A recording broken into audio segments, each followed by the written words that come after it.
Buenos días. Bienvenido, ministro de Transportes, Óscar Puente.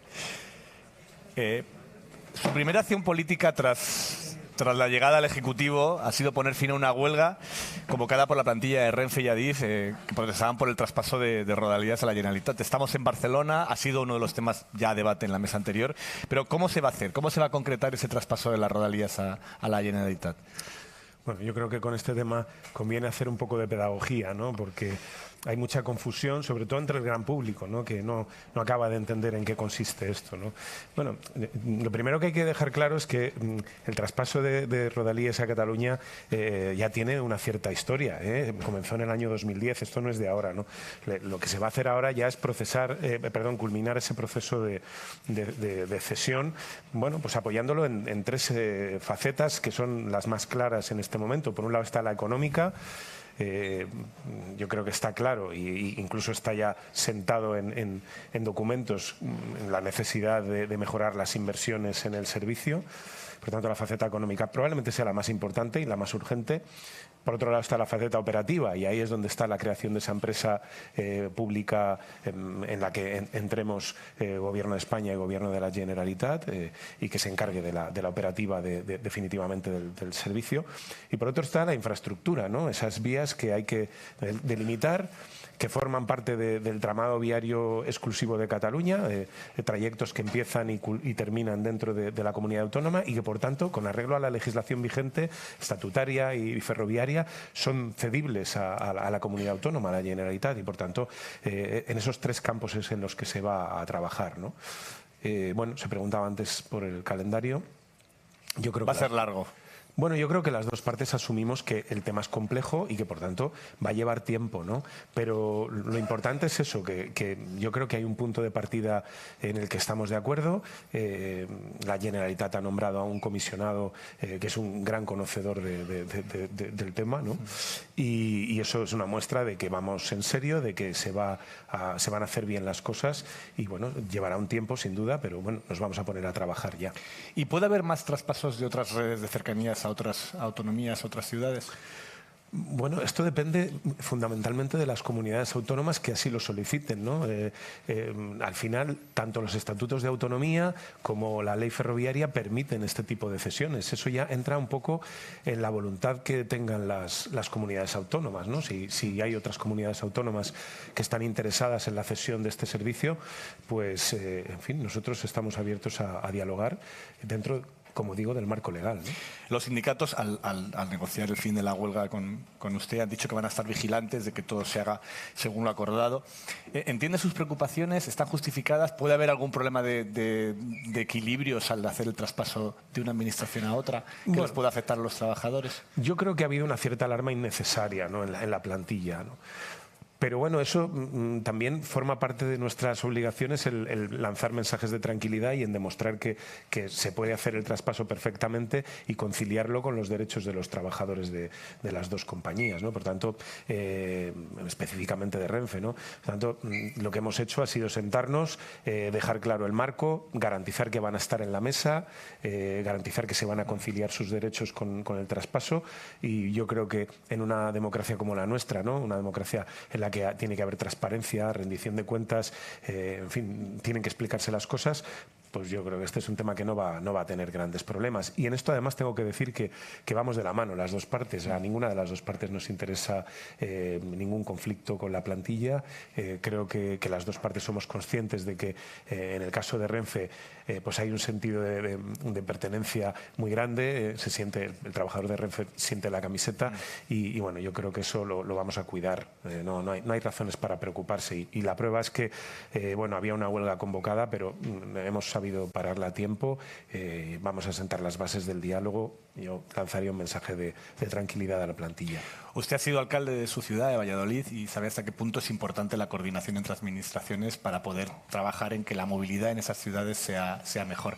Ahora que está al otro lado y tiene que gestionar con ciudades, ¿cómo es el reto y qué experiencia de lo que conoció como alcalde le puede ayudar o le ayuda ahora en esta nueva etapa como ministro? Bueno, el reto con las ciudades es grande, ¿no? Porque el Ministerio realmente no tiene competencias en los ámbitos urbanos. Y claro, yo observo con mucha preocupación los pasos hacia atrás que se están dando en algunas ciudades de España, ¿no? La retirada de carriles bici. Ralentización de la implantación de zonas de bajas emisiones. Se está siendo en muchos casos bastante cicatero a la hora de definir y delimitar los ámbitos de zonas de bajas emisiones. Como digo, como ha señalado, destrucción de carriles bici.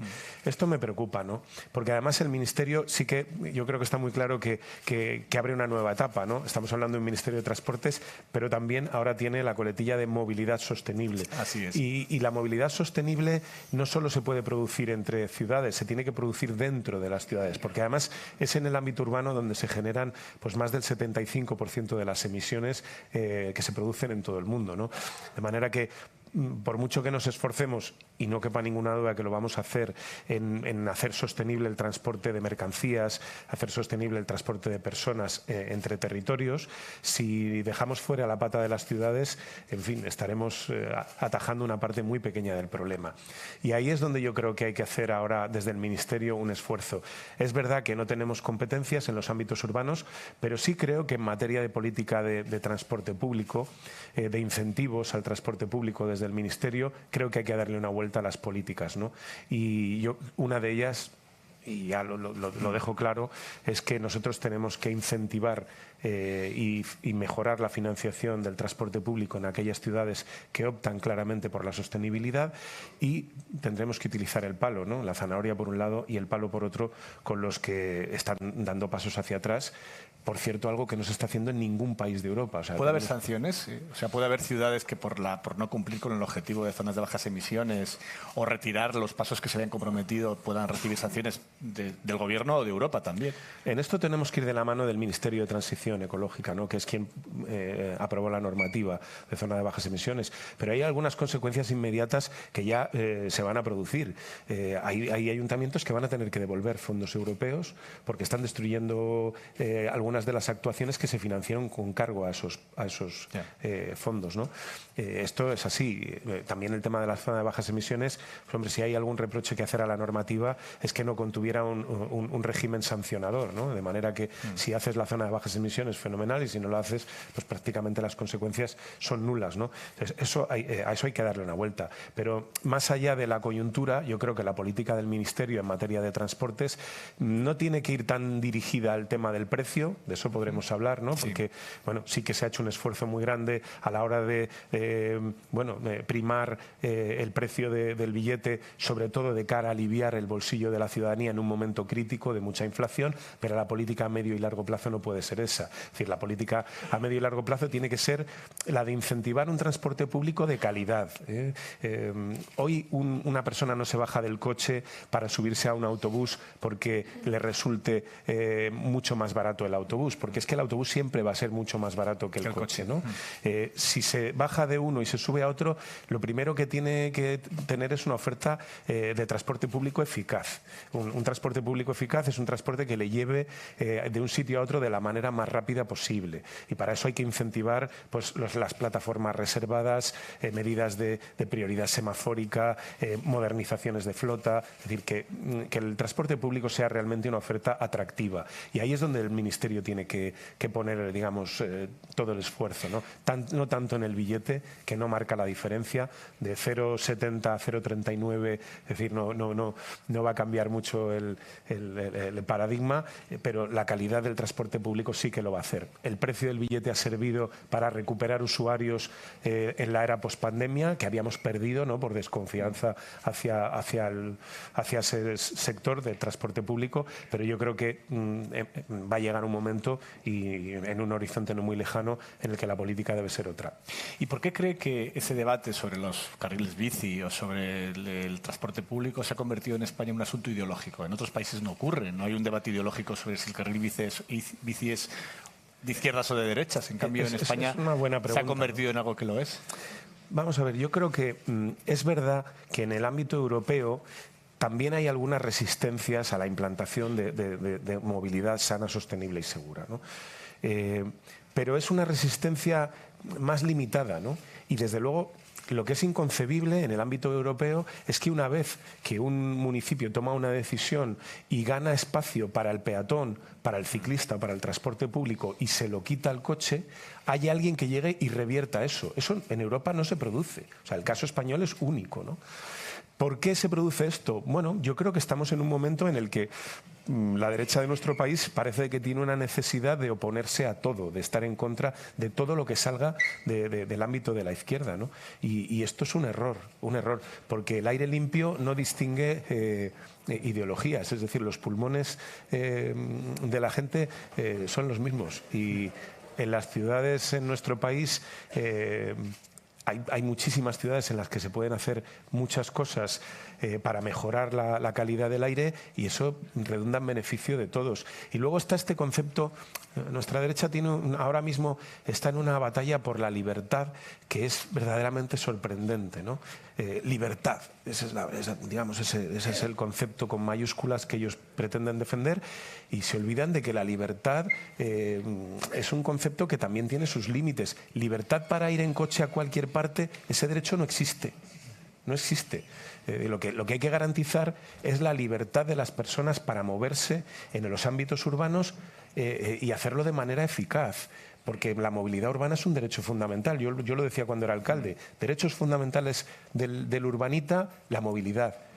Porque además muchas veces la movilidad marca las diferencias entre el bienestar y el la movilidad, pero no necesariamente de puerta a puerta. Pero no necesariamente de puerta a puerta, no necesariamente en el todoterreno. Es decir, yo creo que la libertad, garantizar la libertad de movilidad es ofrecerle al ciudadano la posibilidad, con independencia de su estrato social, de sus recursos, de ir de un punto a otro de manera rápida y eficaz. Y si al final estudiamos la movilidad de las ciudades, pues nos daremos cuenta de que están muy pensadas también desde el punto de vista de género. Es decir, están pensadas para hombres de mediana edad, que tienen un coche, pero están dejando de lado a las mujeres, que se mueven mucho más en transporte público, a las personas que tienen dificultades de movilidad, a los niños. Es decir, yo creo que tenemos que darle la vuelta a la visión que tenemos de la movilidad en las ciudades y pensar más en esos sectores, porque a partir de ahí se construye la libertad real y la igualdad a la hora de moverse en una ciudad, ¿no? Hablaba antes del palo y de la zanahoria a la hora de incentivar las políticas hacia una movilidad más sostenible. Uno de los anuncios del presidente del Gobierno en el debate de investidura fue que habrá transporte gratuito para jóvenes y desempleados.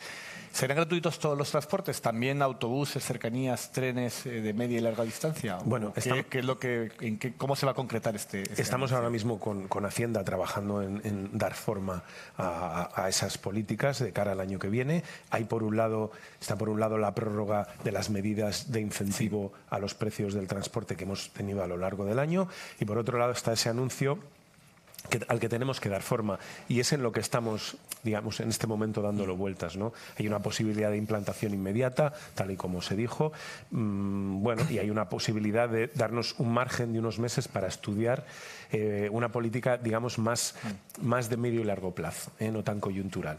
Y esa es la disyuntiva en la que estamos trabajando en este momento, y pronto la despejaremos porque, eso sí, antes del 31 de diciembre hay que tener tomada una decisión, ¿no? Y otra de las cuestiones para esta legislatura, en el acuerdo entre PSOE y Sumar se establece que se impulsará la reducción de vuelos de domésticos cuando existan alternativas ferroviarias en menos de 2 horas y media. Hace unos días, en una entrevista en el diario.es con mi compañera Esther Palomera, reconoció que esta alternativa ferroviaria no está muy extendida. ¿Vamos a ver la reducción de vuelos en esta legislatura? ¿Hasta dónde va a llegar?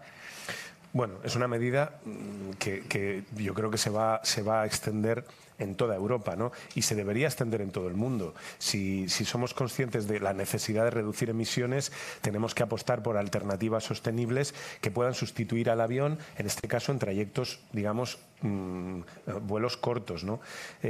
Para eso tenemos que seguir invirtiendo en la alta velocidad. Tenemos ahora mismo una red de alta velocidad en la que nos hemos dejado aproximadamente 60.000 millones y que nos ha permitido comunicar casi al 70% de la población de nuestro país a través de una red de alta velocidad. Esto es único en el mundo. Es de las redes más amplias de todo el mundo. no solo en extensión, ¿no? Nos supera China, pero sobre todo en conectividad. Es decir, estamos hablando de sectores de población. Y esto, a mí hay una cosa que me apetece explicar, ¿no? Porque muchas veces nos echamos tanta sal encima, somos un país que nos queremos tan poco a nosotros mismos, que siempre estamos en plan cenizos diciendo, oh, qué buenos son los demás y qué malos somos nosotros. El éxito de la alta velocidad en España es un éxito de país. ¿Por qué ha tenido tanto éxito? Pues en primer lugar porque hemos creado un ecosistema ferroviario en el que hemos conseguido que los costes de implantación de la alta velocidad sean de los más bajos del mundo, con unos estándares de seguridad y de calidad óptimos, máximos. O sea, ahora mismo la alta velocidad en España, para que se hagan una idea, nos cuesta por kilómetro 9 veces menos que la alta velocidad en Gran Bretaña. Hasta el punto de que Gran Bretaña ha tenido que descartar sus proyectos de implantación de alta velocidad por un problema de costes. ¿Por qué nosotros hemos podido?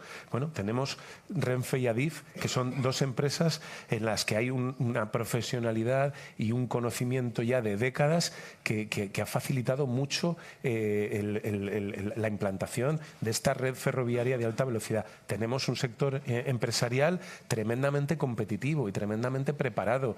En fin, tenemos un montón de herramientas que nos han llevado al éxito de la alta velocidad en España, ¿no? Entonces, cuando se dice invertimos mucho en alta velocidad, no tanto en cercanías y tal, eso hay que darle una vuelta también porque no es así. ¿Es así? ¿No es así? No es así. Pero en todo caso, si queremos reemplazar vuelos por tren, tenemos que completar la red de alta velocidad y eso nos va a permitir que en el ámbito doméstico muchas de las operaciones que hoy hacemos con el avión puedan, o algunas de las operaciones que todavía hacemos con el avión, puedan ser reemplazadas por el tren, ¿no? Y sin entrar en limitaciones normativas, el caso Madrid-Barcelona está muy claro. O sea, la cuota de mercado que ha ganado, me está mirando el presidente de AENA y dirá, joder, estás machacando. La cuota de mercado que se ha ganado para el tren en rutas de este tipo, pues es muy grande, ¿no? Y yo creo que eso lo tenemos que seguir trabajando. Y luego el tema de, se invierte mucho en alta velocidad y no tanto en cercanías o en otro tipo de trenes. Las cifras no dicen eso. Estamos ahora mismo invirtiendo 3.500 millones en este momento en lo que tienen que ver las cercanías. Ya es más que lo que estamos invirtiendo ahora mismo en alta velocidad. El plan de cercanías de Asturias, solo el plan de cercanías de Asturias son 1.500 millones. Hay 1.100 ya que están amarrados, comprometidos, están y 700 y pico ejecutándose o ya ejecutados en un año. El plan de cercanías de Asturias cumple un año en febrero y ya estamos en esas cifras, ¿no? En la implantación del servicio. O sea que se está trabajando. Y luego hay un tema que para mí es crítico a la hora de analizar la calidad del servicio, ¿no? Y es el material rodante. Es importante que se sepa que en España, desde el año 2010, con los gobiernos del Partido Popular, no se compró un solo tren, ni uno. Yo que vengo de gestionar una flota de autobuses, me pasó una cosa parecida, ¿no? Yo me encontré con una situación en la que la flota estaba completamente obsoleta. Claro, con un material de estas características es normal que haya incidencias. Vamos a poner en valor, en breve, al primer trimestre del año que viene, entrarán la mayor compra de trenes que se ha hecho nunca en la historia de Renfe, ¿no? 500 trenes nuevos. Y eso ya verán cómo va a incidir en la calidad del servicio que se presta, en la reducción de incidencias, es decir, va a incidir, nos va a permitir distribuir los materiales en otras rutas. Es decir, pero claro, es que hay que comprar, es que hay que gastar. Se hizo una compra al principio de la llegada al gobierno del actual gobierno en el año 2018-19 y ahora, claro, los trenes no se fabrican de un día para otro, tienen que fabricarse, homologarse, etcétera, y ahora están empezando ya a llegar. Entonces vamos a ver un cambio significativo en la calidad del servicio que se presta, ¿no? Y este año esta legislatura se va a poder acelerar el corredor mediterráneo, que es una de las grandes infraestructuras ferroviarias que no están pendientes. A ver, los corredores, tanto el Mediterráneo como el Atlántico, están en marcha. Además, son dos operaciones ajenas a la coyuntura presupuestaria, vienen financiadas por Europa. Solo en los corredores estamos invirtiendo casi 4.000 millones de euros en este momento. Eso está en marcha. Y 1.000 adicionales para conectividad portuaria, ¿no? Porque, a ver, los dos corredores, y esto tiene que quedar muy claro, no son un capricho, es que son infraestructuras estratégicas cruciales para Europa, ¿no? Para nuestro país, por supuesto, pero para Europa también. España, en materia de transporte de mercancías por tren, está muy lejos de las cifras de la media europea. Somos en esto una excepción claramente inaceptable, ¿no? Entonces nos hemos fijado un objetivo y vamos a alcanzarlo. Eso, vamos, lo garantizo. Tenemos que llegar a ese 10% de media y para eso los dos corredores son vitales, ¿no? Los corredores, las infraestructuras logísticas que se van a construir en esos dos corredores, las plataformas, y eso es lo que nos va a permitir llevar al tren, y la conectividad portuaria nos va a permitir llevar al tren mercancías que en este momento se están trasladando por carretera. Y además no solo lo vamos a hacer por una razón medioambiental, porque las reducciones de CO2 con esto van a ser muy claras, ¿no? Y muy evidentes, sino también por una razón de competitividad. Subir la mercancía al tren va a ser más limpio y al mismo tiempo más económico, va a facilitar la competitividad de nuestras empresas, ¿no? Entonces, esos dos corredores están en marcha, como digo, llevan muy buen ritmo y vamos a poner toda la carne en el asador para que sean una realidad cuanto antes, ¿no? Una última pregunta relacionada con esto. Los corredores mediterráneos serán las grandes infraestructuras que rompan la red radial, que ha sido el modelo español desde hace muchísimas décadas. ¿No le parece sintomático que la presidenta de Madrid se queje de que no vaya a inaugurar el tramo León-Asturias y que no ha sido invitada con el argumento de que todos los trenes pasan por Madrid? Bueno, vamos a ver cómo lo digo para no soltar ninguna frase que luego me cueste cara, ¿no? Bueno, yo siempre he dicho que en España hay una especie de ecosistema dentro de la M30, un pelín, no sé, no quiero emplear términos, pero es verdad que hay veces que se cree que Madrid es todo, que todo lo que sucede dentro de la M30 es sintomático de lo que sucede en el resto de España, y no es así, ¿no? Pero en este caso yo creo que el tema va más allá. Es decir, yo creo que Isabel Díaz Ayuso tiene una estrategia muy clara, que es, por un lado, el victimismo. Eso no es la única, pero ella está en esa estrategia, y luego está una estrategia de clara confrontación con el gobierno de España, ¿no? Entonces lleva las cosas a un extremo absurdo. El otro día plantea un agravio completamente inventado. Isabel Díaz Ayuso nunca ha sido invitada a la inauguración de ningún tramo ferroviario de ningún punto de la red ferroviaria española que no tuviera que ver con la Comunidad de Madrid. Pero es que hay 6 ejemplos antes del de Pajares. Ha habido un caso en Galicia, en Ourense, en Murcia, ha habido otro caso no recuerdo ahora mismo, en Burgos. En fin, ha habido 5 o 6 inauguraciones de tramos de la red ferroviaria, de líneas que partían de Madrid o acababan en Madrid y llegaban a otro sitio, pero que no se hacían en la Comunidad de Madrid, y no se la ha invitado, nunca. Si el agravio existe, es tan fácil como decir: aquí está la foto de cuando me invitaron y ahora me han tratado de manera diferente. Que la enseñe. ¿Dónde está? Nunca ha ido a ninguna de estas inauguraciones. Entonces, es una confrontación, un escenario completamente artificial que ya se ha inventado pues para bueno, pues seguir alimentando su victimismo y esa confrontación. Pero creo en este caso, sinceramente, que ha hecho el ridículo. Es decir, que ni siquiera se lo ha comprado pues la derecha mediática, ¿no? Que algún palo le ha dado por esta polémica tan absurda y tan artificial, ¿no? Muchísimas gracias por su tiempo, ministro. Y vamos a tener ahora un pequeño café y después a las 10:20 continuaremos con la siguiente mesa. Muchas gracias.